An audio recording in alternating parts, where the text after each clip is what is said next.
Hello friends, welcome to smile talk paramedical channel. JNM nursing annual examination ಒಂದು result ಬಗ್ಗೆ ಹಲವು ಗೊಂದಲಗಳಲ್ಲಿ ವಿದ್ಯಾರ್ಥಿಗಳು ತೊಡಗಿಕೊಂಡಿದ್ದಾರೆ. ಜೊತೆಗೆ ಕೂಡ ನಾನು ನಿಮಗೆ ಒಂದು 2 ಡೇಸ್ ಬ್ಯಾಕ್ ಕೂಡ ನಿಮಗೆ ಒಂದು ಸ್ಪಷ್ಟೀಕರಣವನ್ನು ಕೊಟ್ಟಿದ್ದೆ.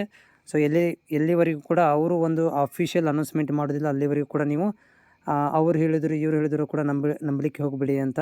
ಆದರೂ ಕೂಡ ನೀವು ಕಾಮೆಂಟ್ಸ್ ಮುಖಾಂತರ ನಂಗೆ ಕೇಳ್ತಾನೆ ಇದ್ದೀರಿ ಏನಂದರೆ ರಿಸಲ್ಟ್ ಏನಾಯಿತು ಅಂತ. ಬಟ್ ನಾನು ಕೂಡ ಏನು ಬೋರ್ಡಿಂದ ನಾನು ಡೈರೆಕ್ಟಾಗಿ ಬೋರ್ಡಿಗೆ ಹೋಗಿ ಮಾತಾಡಿ ಕೇಳಿದಾಗ ಅವರು ಹೇಳಿರೋದು ಏನಂದರೆ, ಸೊ ಎಕ್ಸಾಮ್ ಆಗಿರೋದು 8ನೇ ತಾರೀಕಿಗೆ, ಸೊ ಒಂದು ವಾರದಲ್ಲಿ ರಿಸಲ್ಟ್ ಕೊಡೋಕೆ ಬರುತ್ತಾ, ಈ ಒಂದು ಡೈಲಾಗನ್ನು ಹೇಳಿ ಕಳಿಸಿದ್ರು.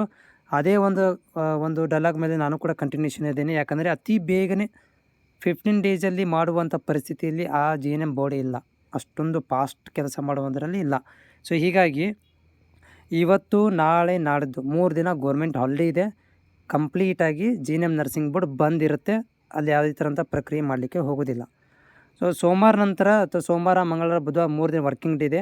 ಏನಾದರೂ ಏನಾದರೂ ಇನ್ಫಾರ್ಮೇಷನ್ ಸಿಕ್ಕರೆ ಡೆಫಿನೆಟಾಗಿ ನಾನು ವಿಡಿಯೋ ಮುಖಾಂತರ ತಿಳಿಸ್ತೀನಿ. ಅಲ್ಲಿ ತನಕ ಕೂಡ ಯಾವುದೇ ಥರಂಥ ರೂಮರ್ಗಳಿಗೆ ಒಳಗಾಕಿ ಹೋಗಬೇಡಿ. ಯಾಕಂದರೆ ನೀವು ಪ್ರತಿ ವರ್ಷ ನೋಡ್ಬೋದು, ಅದು ಎಡಿಟ್ ಮಾಡಿ ನಿಮ್ಗೇನು ಮಾಡ್ತಾರೆ ಅಂತಂದರೆ ಫೇಕ್ಗಳನ್ನು ನೋಟಿಫಿಕೇಷನ್ ವಾಟ್ಸಪ್ ಮುಖಾಂತರ ಹರಲಿಕ್ಕೆ ಬಿಡ್ತಾರೆ.